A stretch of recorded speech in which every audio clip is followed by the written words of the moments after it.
Welcome to not only a TGIF Village in Motion, but it is a gala. Howdy, partner. It's a gala Friday, September 25th. Tonight we have the gala. We have a live broadcast at 5:30, but today I'm going to be your host, Diane Gatsis-Havinga, and I am just thrilled to be here with Jane Curtis because Jane is going to be talking to us about that country that has fire and ice, and one that I just came back and had a wonderful trip at. So kind of doing a little combination travel log, me thinking back, gee, it was only a couple weeks. It seems like ages since I've been there. So Jane, welcome to the program. And this country is really an interesting, amazing country. And I'll just start it off. It only has 300,000 people. Ooh. I mean, is that even covering a little portion of Fairfax County in terms of people? I mean, it's not a... Well, not really, and it's approximately the size of the state of Kentucky. There's another comparison for you.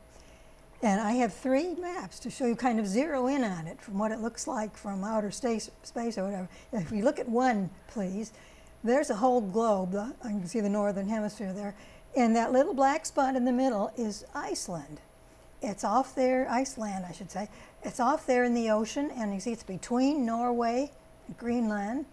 And if we zero in on it for picture number 2, we will see all those lines are the mid-ocean ridges where the globe is splitting apart. You know, these are all different earthly plates. And where they join together, there's likely to be fireworks, volcanic activity, earthquakes. And if you will look up, so you can find Greenland up there, and there's little Iceland underneath it. See up there at the top. And now in the third picture, we will see a close-up of Iceland itself, shaped kind of like a little duck sailing along there. But those purple lines represent where the 2 spaces are grinding together. And you see there's even an extra little tail on there. And this is why all these things happen in Iceland, because the stuff is welling up from the bottom. The 2 sections are splitting apart, and up that split comes this molten magma. Which is why it got the name, or why it's known as fire and ice? Is that? Well, fire and ice, yeah, comes into it. Actually, Iceland, I guess, apparently it was named by somebody who had not yet seen any of its volcanics, or one doesn't know why. But I have here, there's a little book on, this is Surtsey, and this was it's a sort of child of Iceland, all of a sudden out of the ocean, poof, and this happened in the 1960s. So up came all kinds of fire and interesting things. And I want to go back, we don't go BC for this history, but in around the 500s, you had Irish monks and people floating around in their little boats, little crogs, and just, I suppose, exploring and maybe getting lost. But St. Brendan was the most prominent of one of those. And all these people wrote chronicles later about their trip. Now in this one, you will recognize some of this other stuff you have heard about. They came within view of an island, which was very rugged and rocky.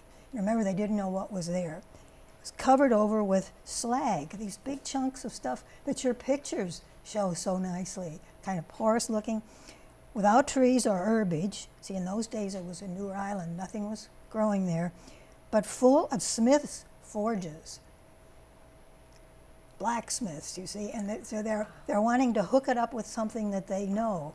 They don't dream it's anything worse there. They heard the noise of bellows blowing like thunder, and of course in earthquakes you hear rushing noises and thunder and so on.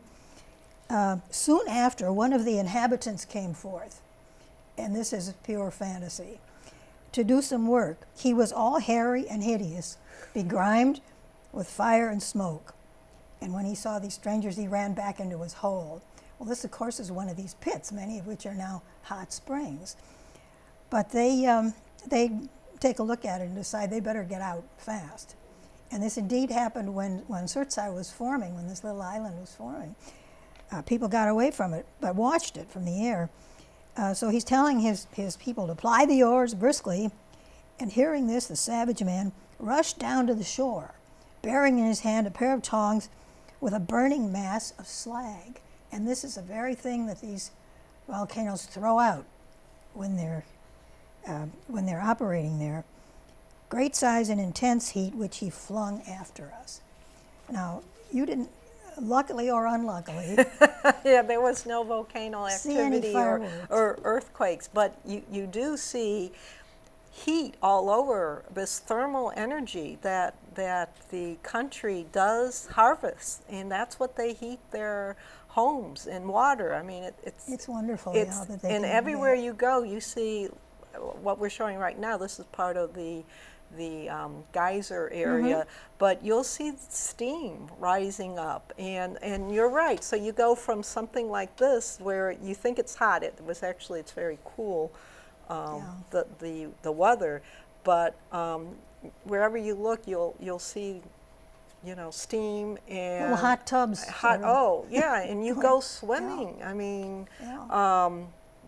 They harvest that thermal energy, and they use it to heat their home, to heat the hot water, and to heat their huge swimming complexes. So they have these huge outdoor swimming complexes. They're pretty clever, aren't they? They're pretty smart. They have no taxes. They have no army. They try to be neutral in wars. All kinds. They're healthy. One of the healthiest nations in the world.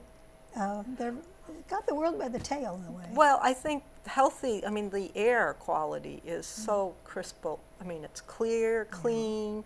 They don't have the pollution, except when they do have the earthquakes and all the, the dust and ash. But my question to you is, when you say they're very healthy, vegetation-wise, they don't grow their own vegetables. They export things. I mean, they have greenhouses, but they're not farmers. They're sheep herders and dairy. So, but why would they be so healthy when our society says, you got to eat your green vegetables, eat your fruit. Well, maybe it is the less pollution going on there. They have this climate of theirs, thanks to the Gulf Stream. The Gulf Stream comes nearby. So it's a temperate climate. They do have seasons, and they have cold winters and warm summers. But the glaciers and so on, this fire and ice business, they are so far north, they're just barely, that little head of the duck, duck shape of the island, is just barely touching the Arctic Circle. And that's a long way north. You think of the other regions. But because of this heating, this natural geothermal heating, I guess you'd call it, on a large scale, is wonderful. When they first settled it, that occurred, well, the Irish were there first for a couple hundred years. These Irish hermits went over. But the Scandinavians discovered it then, and in the 800s, 9th century. And this, let's have picture number 4, please. Oh, look, we've got this king is, was the king whose name was Harald Harfagri, and that meant he was a blonde. And Harold, one of the few pictures you can find, these old things, this comes from one of the chronicles, but he was not very nice. The nation was, of course, not divided. There were a lot of little chieftains all around, and they got fed up with him because he was taxing them and acting too much like the boss, so they left. And this, for a couple of centuries, this is when the Vikings began roaming around. And some went over to England, and first they raided and they colonized later on. But they discovered Iceland in this process and thought, aha, here's a great place. We'll just go over here and nobody's going to tell us what to do. So they did. And they set up they had, I think, 50,000 people by after 10 or 20 years, which is quite something. But they developed their own civilization there. They had sagas in the 1200s, 1100s, 1200s. Everybody was writing sagas. You saw the French, the famous Roland story and all that, of these things that had happened back 300 or 400 years before. So they did likewise, and they developed culture of their own there. You mentioned the population now being 300,000. It had grown a couple of times. In fact, it was when it was 50,000, a plague. They were hit by the Black Plague in the 1400s, and that reduced them by 1/3, and they built up again. And they were hit again in the 1700s by the bubonic plague, but so they had some setbacks there. But the land won't support really too many people from the land itself, although the originals had farmsteads, and they farmed, and they did use the water for their crops. But they had developed by, in the 1800s. Now, in the meantime, they'd been under the rule of the Danish, and the Danes and the Norwegians and the Danish and the Norwegians, Danes, and Swedes had formed a unity, and they didn't do very well under that. But they eventually became a sort of commonwealth where everybody could do their own thing. They were very independent people, and I think are still. And racially, they're rather homogeneous. They're the Germanic and the Celtic mixed.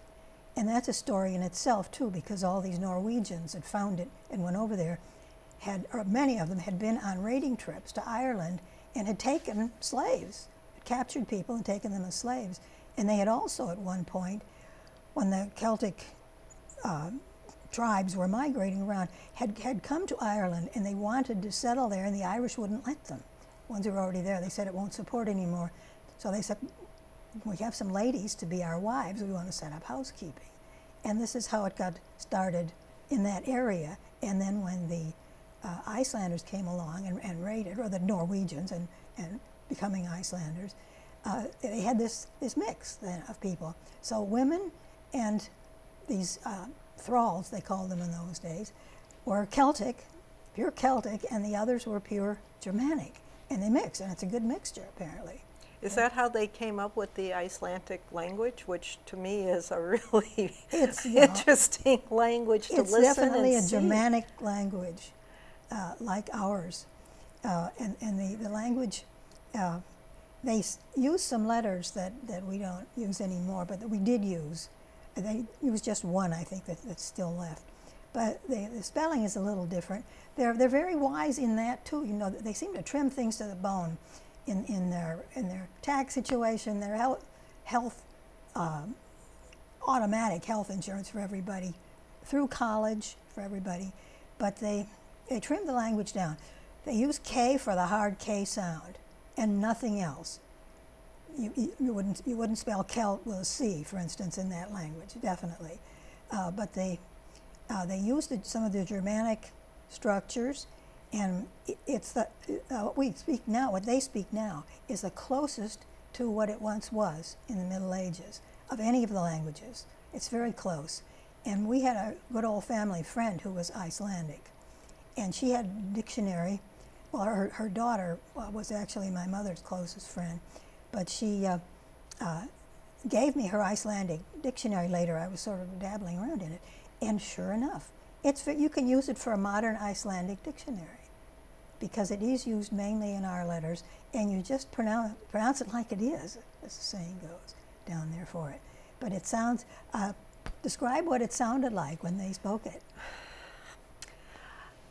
Well, it sounded very German to me, but the words are a lot longer, and I don't know if I can really describe how it sounds like, but I can tell you, trying to find something by reading directions was almost nearly impossible, because, you know, you're used to like a street that may be, you know, maybe it's 10 letters long, you know, say Deerfield, right? But now you're adding 20 or 30 letters, and the letters don't make sense to you, and you're sitting there going, well, there's the street sign with an S, and you're trying to figure out, you know, what follows. And so when we first got to Reykjavik, which is their capital, trying to find the place we were staying took 20 minutes. When we found it, we went, oh, all we needed to do was turn left and a right, and we would have been there. Yeah. So it's a interesting language, but most people do speak English, unless when you go out into the countryside, you'll get people that speak more broken English. Yeah, that is interesting. They participate very much in a lot of international things like banking, big in international banking, and they were really hit hard in 2008 when that crash came. But they've come up out of it. I wondered at first, if they don't have taxes or don't have, I thought, well, maybe they just mean they don't have income taxes or something, but they really mean that. And wise management, and I guess a certain amount of trade, and some of the economic type things, banking and tourist trade is a big important thing. And they received some advantages actually in World War II. The British said, please, we would like to come over there and set up bases, and they said, no, we want to try to remain neutral. You know, not that Hitler was likely to try to invade Iceland, but we want to be neutral. Well, the British said, sorry, but we've got to do this. So they did, and they did anyway, and it wasn't a bad relationship. But after about a year, the Americans took over, and it wasn't until 2006 that the last Americans left. But they got a great advantage from this. They got along with each other well. And they had the popular song, they made a parody of it, was Johnny Doughboy Found a Rose in Ireland. And I can remember hearing that as a child. Johnny Doughboy froze his nose in Iceland instead of the other way around. So it was a friendly relationship, and of great advantage, of course. Just the money that they got, that the Iceland got from these, having all these bases, and we had several. I think we had 6 bases all over it. But they're very much moving in world affairs. But this language, of course, that's probably why I think English. I think I read that English is obligatory. You must take English. That's true in several countries in Europe. You can take anything else you want to, but you must learn some English because it's become the general language. And banking now is, I believe, banking. English is, and even now in science, I think it surpassed German. It used to be you took German if you're going into science, but now I think so, at least overseas you're going to be taking English. Yeah. Which I don't know if that's a good thing or a bad thing, that everyone's going to be learning English in another 30 years. And Well, they learn a different English. For instance, the English in India is vastly different. Even the pronunciation is quite different. But on the other hand, it is perhaps a good thing to get away from the Tower of Babel thing, and have at least one language that most people can communicate in, or a basis for learning it or something like that. It's a hard decision to make. Could we go back to the whole fire and ice? Yes. So, most people will remember that they had a big volcanic explosion quite recently in terms of Mother Earth age, and it stopped. It was so big, it stopped air traffic for about 4 days with all the ash and fire coming. And this is something that's just a constant occurrence on Iceland. It is. It's not that bad. They had one in 17-something, the latter 1700, that was so bad. It was a volcano called Laki, and it just covered all the agricultural land they had. The stuff. It's like the Hawaiian volcanoes in the type of lava it is and the type of eruptions they have. But that was so bad the whole country just starved for quite a while after that. But when they happen, now of course they get some warning from it. In fact, they had a warning, I don't know, a few months ago I think it was, that one of the volcanoes was kind of tuning up, and they weren't sure if this was just rumbling or if it wasn't going to do that again. But the prevailing winds were from the west, you see, and that made it difficult because it would just go right over toward Europe. And that really, people were stuck for a week or more sometimes in places. Couldn't fly. Well, we went to a museum called the Volcano House, and they had all sorts of artifacts from, the eruptions, the various lava and stones. And two things that struck me was you would see this big stone and they'd say, well, pick it up. And you would think this thing would be really, really heavy, and you'd pick it up and it was as light as could be because it was part of the volcanic ash. And they had a couple documentaries. One was an eruption that occurred, I think it was 5 years ago, and they said 2 o'clock in the morning, all of a sudden, person kind of saw this big fire outside her window and realized there was an eruption. And because they're also fishermen, so they do fish a lot. So the fishing, it was a fishing village of about 300. The fleet, for lack of a better word, was still in the harbor, and they were able to evacuate everyone because they had the boats. But this eruption occurred over, a couple months, and only one life was lost. The biggest issue was the ash that covered everything. And even when they boarded up windows, it reminded me of, like, if you had to choose between volcanic ash covering your house or, water from a flood, what one, and I think I would go with the water based on the description that this ash was just everywhere. Just smothers, Right, and of course unhealthy to breathe. And these big chunks, in that funny story of St. Brendan's, with this mythical creature throwing glowing hot chunks at them. Well, this is your slag. It's the volcano puts out magma, which is liquid, this bright red stuff. And I believe it forms when they cool too soon, because it solidifies with air inside of it, air pockets, and that's why it's so light to pick up. But at the same time, it's very sharp and crunchy. It's very good for paving roads. I don't know if they pave their roads with it or not. Well, they only really have one major road throughout the country. No, it's either gravel roads or it's, so maybe they use it for the gravel. Did you go up to the plateau area?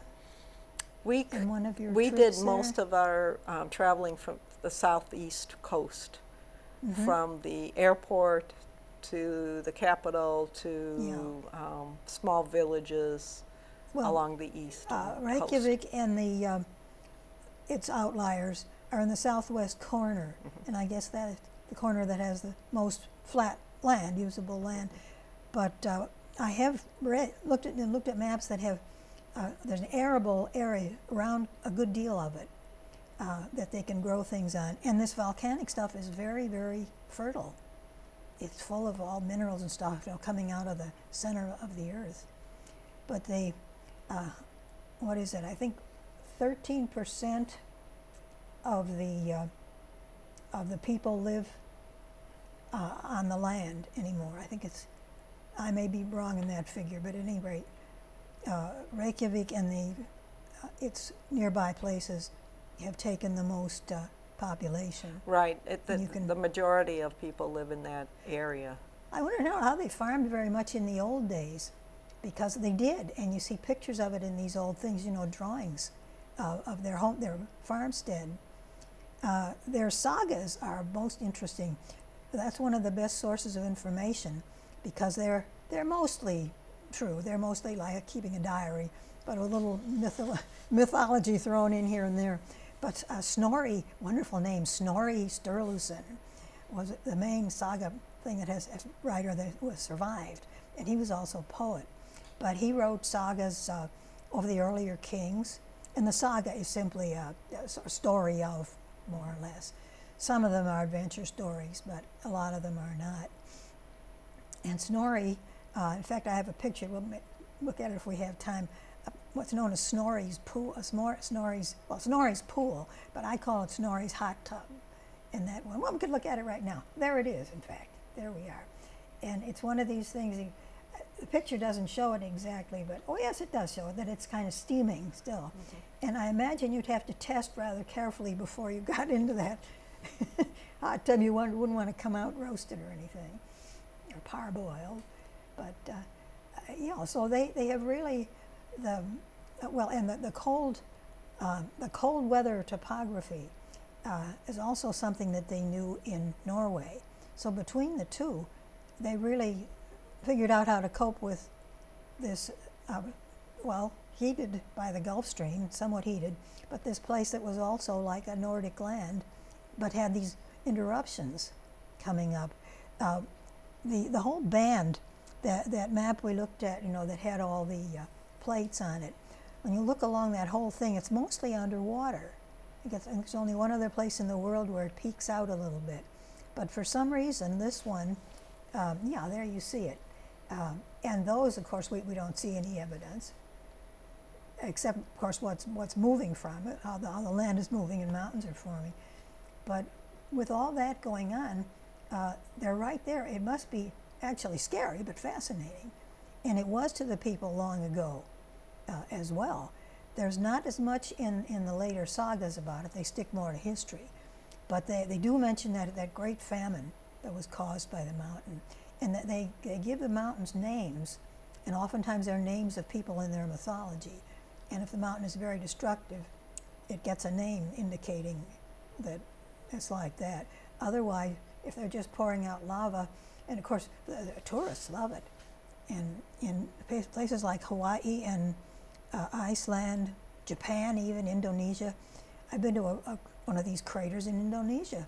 And you're not scared when you're there, because they can tell now and again in advance when it's going to throw out a bomb or start really doing something. It starts heating up, and you can tell.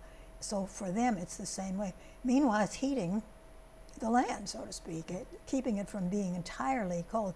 But in this plateau, the whole central part of the island is rocky plateau with mountains here and there.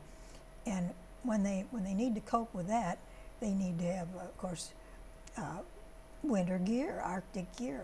They have to travel so they have to travel through the snow properly. Well, they did say that their weather was actually pretty moderate in the winter. You would think, oh my gosh, you're that far close to the Arctic, it's going to be freezing. Yeah. But they said it was actually going to be colder in Toronto or New York. The winters would be harder than they would be in Iceland. They do get snow, I don't know how much, but... they get quite a bit, I think, because there are snow fields and glaciers. And the big thing, of course, is the daylight. So, you know, I went right before Labor Day, and they were still getting sunlight from, say, 6 o'clock in the morning until 9 p.m. in the evening. And within 2 weeks, that has dropped dramatically. And then I don't think they go totally dark. I think they get 3 hours of sunlight in the midst of winter, Arctic Circle, in the Arctic Circle, and then it yeah. gets back up again. But one thing, when you mentioned the volcanoes and not being afraid of, you shouldn't go on to the so-called active volcanoes unless you have a guide who can sense if there's activity. So we were cautioned not to, you know, hike on our own in that area. And they have these ice caves, and they said you should only go into the ice caves in the winter because they're very unstable. Well, you had in your pictures there, amongst your pictures are a couple of those that look scary. Right, and you could tell they were melting, but really fascinating. But if you go into the scientific side of it, which I didn't really, mostly just giving histories and descriptions, they don't do that, except for the big fact of the Mid-Atlantic Ridge there and what it's doing. But I'm not quite sure. They must have a fairly good staff of scientists up there monitoring it all the time. And you can monitor it right through glaciers. It wouldn't be the first time that something had burst up through, you know, ice and snow, instead of just up through the North Atlantic, which was exciting enough. But they must have a really good scientific establishment, and I have seen articles by people up there. And I got quite interested in the Canadian North. You know, we had a show on that not too long ago. And I've been following some of that. And Iceland is a wonderful place for them to see something in action and know what might happen than in their own lands. Of course, the farther you get inland, the less danger you have. But there isn't a relatively small island, Iceland, and inland is not all that far from the zones of doing bad things, or doing dangerous things. But it's a country that I think has really acquired a lot of stature. You know, you say 300,000, and yet they participate actively in world affairs. They produce valuable products, And you mentioned the fishing, and there are certain other, I think, mineral activities going on. But it's true, they weren't given very much. But they figured out how to live there well. They are a pretty homogeneous society, but even so, I've read that the biggest minority is the Poles, which is interesting. There not very many, but there was some kind of a Polish. And there's also been people leaving it, because in the around the 1870s, people were leaving Norway and people were leaving Iceland in droves. And their main targets were North America and, well, including Canada and the United States, both parts here. And not surprisingly, over on the East Coast of both places. But this old family friend of ours had some interesting stuff. She had an old family, like an old family Bible type thing, journal with their family history. And she asked me if I could translate any of it. And I said, well, probably major, big things, yes, but not others. It turned out one of her ancestors was a defrocked clergyman. And the religion, it was the religion that they got from Norway and Denmark. And a King Christian back in the 15-something or other, in the Reformation period, had declared that they would all be Protestants, and they would all be Lutheran Protestants, and they were. But this, at any rate, this family thing, that and others like it, are ones that provided a lot of the information we have, because they weren't, publishing books back in those old days, and there was no other way. There weren't millions of people coming out and talking about it.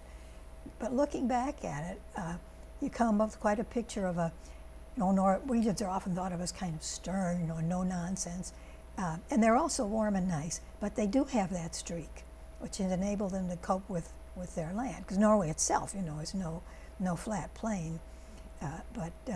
So it's an interesting thing, and I'm glad you went. I'm glad I went too, and I'm glad we had this opportunity to review my video and go, wow, yeah, I was there.